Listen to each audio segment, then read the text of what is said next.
Hello friends, हमारे ज्ञान की बातें चैनल में आप सभी का स्वागत है। मेरे दूसरे चैनल है राज राजेश्वरी किचन, उसे भी लाइक शेयर सब्सक्राइब करते रहना। राज राजेश्वरी किचन का लिंक इस वीडियो में मिल जाएगा। तो चलिए, मैं आज आप लोगों के साथ गणेश चतुर्थी व्रत के बारे में बताने जा रही हूँ। पौष मास का संकटी चतुर्थी हिंदू धर्म का एक प्रसिद्ध त्यौहार है। इस दिन शुभ कार्य को करने से पहले भगवान श्री गणेश की पूजा की जाती है। भगवान गणेश अन्य सभी देवी देवताओं में प्रथम पूजा माना जाता है। इस बुद्धि बल और विवेक का देवता का प्राप्त हुआ है। भगवान गणेश अपने भक्तों को सभी परेशानियों और विघ्नों को हरण लेते हैं, इसलिए इन्हें विघ्नहर्ता और संकट मोचन भी कहा जाता है। क्या है संकट चतुर्थी?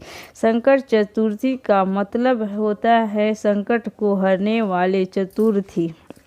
इस दिन व्यक्ति अपने दुखों को छुटकारा पाने के लिए गणपति की आराधना करते हैं। पुराणों के अनुसार चतुर्थी के दिन गौरी पुत्र गणेश की पूजा करना बहुत फलदायी होता है। इस दिन लोग सूर्योदय के समय से लेकर चंद्रोदय उदय होने के समय तक उपवास रखते हैं। संकट चतुर्थी को पूरे विधि विधान से गणपति की पूजा पाठ की जाती है। संकटी चतुर्थी कृष्ण पक्ष और शुक्ल पक्ष के चौथे दिन मनाई जाती है। पूर्णिमा के बाद आने वाली चतुर्थी को संकटी चतुर्थी कहते हैं। वही अमावस्या के बाद आने वाली चतुर्थी को विनायक चतुर्थी कहते हैं। इस दिन गणेश जी के आराधना करने के लिए विशेष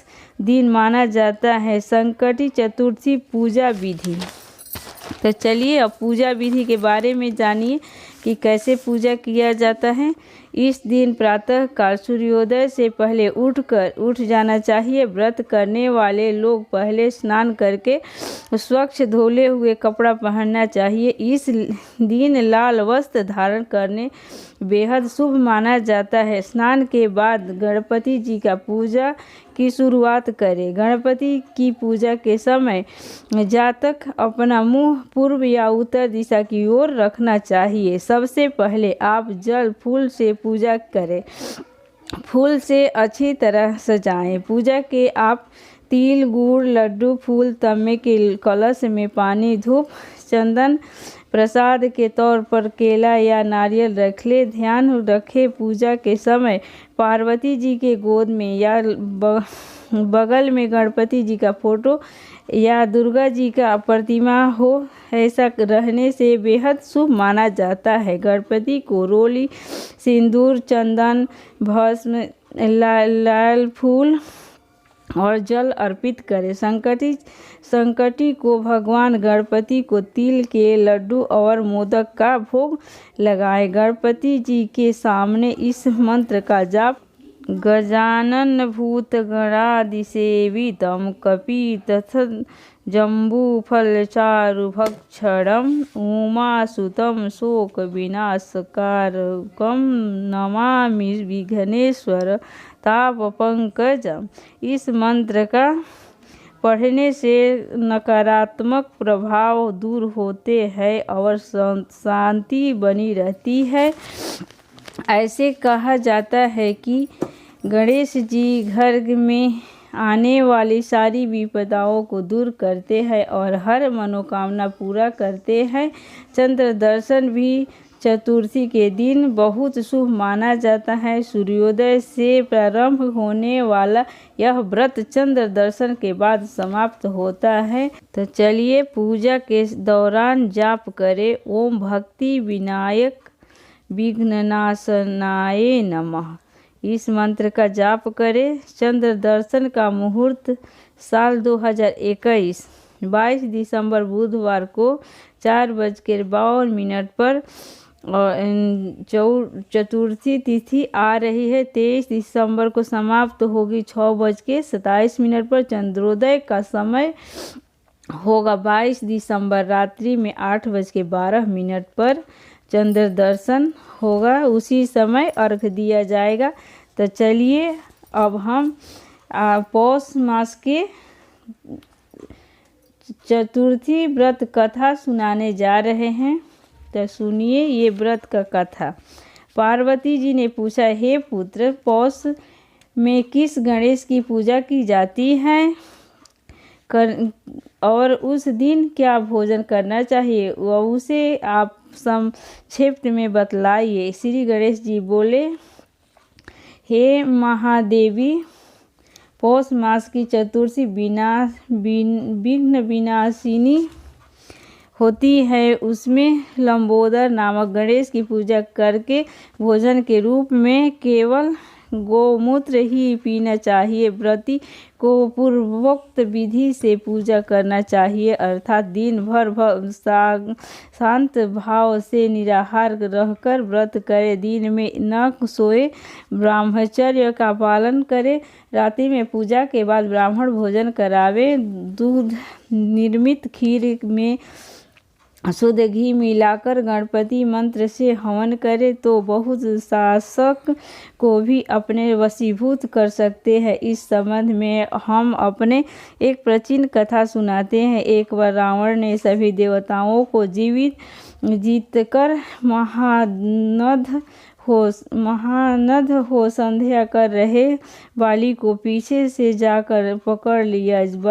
बलशाली बाली रावण को अपनी काख में दबाए हुए आकाशमार्ग द्वारा किष्किंधापुरी में आए और उस बंदी रावण को अपने पुत्र अंगद के लिए खिलौने के रूप में दे दिए। रावण ने गले में रस्सी बांधकर अंगद ने उसे नगर में घुमाना शुरू कर दिया।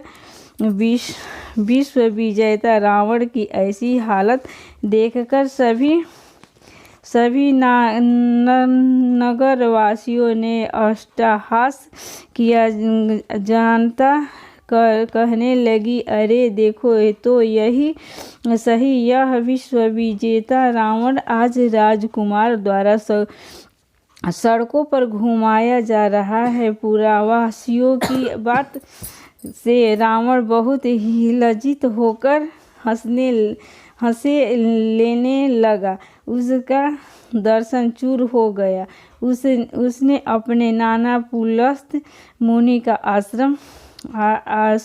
स्मरण किया। अपने देवते की दीन पुकार से मुनि को आश्चर्य हुआ कि उसके देवते की ऐसी दशा क्यों हुई। अत्यंत गर्व करने से देव, दानव, मनुष्य आदि सभी का पतन अवश्य भावी होता है। रावण के समीप आकर मुनि ने पूछा कि तुमने मुझे क्यों याद किया है। रावण ने कहा, हे राजन, नानाजी देवताओं को जीतने के कारण गर्व करने से मेरी यह दुर्गति हुई है। मैंने संध्या करते हुए एक वानर राज को देखा। पश्चिमी महासागर तट पर मैंने उसे पीछे से पकड़ने की चेष्टा की, परंतु मैं ही उसके द्वारा पकड़ लिया गया। मुझे उनसे यहाँ लाकर गले में रस्सी बांधकर अपने लड़के को खेलने के लिए दे दिया। इसी दुर्गति को देखकर नगरवासियों मेरे हंसी उड़ाते हैं। हे देव, इसी चिंता में मैं व्याकुल रहता हूँ। रस्सी में बांधे रहने के कारण मैं आकस्त हो गया हूँ। हे नाथ, अब मैं क्या करूँ? मेरे जैसा आपके वंश में कोई दूसरा कुलंकी नहीं है। अब आप मेरा रक्षा कर सकते हैं। पुलस्त्य जी ने कहा, हे रावण, डरने की कोई बात नहीं है। मैं तुम्हें बंधन मुक्त करा दूंगा। यह बाली देवराज इंद्र के वीर्य से उत्पन्न है और पराक्रम से तुमसे बढ़कर है। इसकी मृत्यु महाराज दशरथ के पुत्र श्री राम के हाथों होगी। हे राक्षस राज, यदि तुम बाली के बंधन में छूटना चाहते हो तो मेरा बात मानकर संकट नाशक गणेश जी का व्रत करो। प्राचीन काल में वृत्रासुर की हत्या के प्रायश्चित स्वरूप इंद्र ने इस व्रत को किया था, अतः तुम भी इस व्रत को करो। बहुत शीघ्र ही तुम्हारा कलेश दूर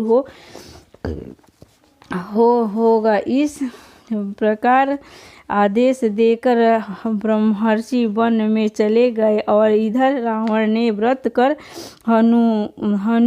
अनुष्ठान किया। हे देवी, इस व्रत के प्रभाव से रावण तत्काल ही बंधन रहित हो गया और सुख पूर्वक अपना राज्य करने लगा। भगवान श्री कृष्ण कहते हैं कि हे युधिष्ठिर, आप भी इस व्रत को कीजिए। इस व्रत के प्रभाव से समस्त शत्रुओं का संहार करके आप अपने राज्य को प्राप्त करेंगे। कृष्ण जी कहते हैं, सुनकर युधिष्ठिर ने विधि पूर्वक पौष कृष्ण पक्ष चतुर्थी का व्रत किया और इस व्रत के प्रभाव से उन्हें अपने राज्य को पुनः प्राप्त कर लिया। बोलो बोलो संकटी चतुर्थी भगवान की जय, गणेश भगवान की जय। वीडियो अच्छा लगे तो लाइक शेयर सब्सक्राइब करते रहना।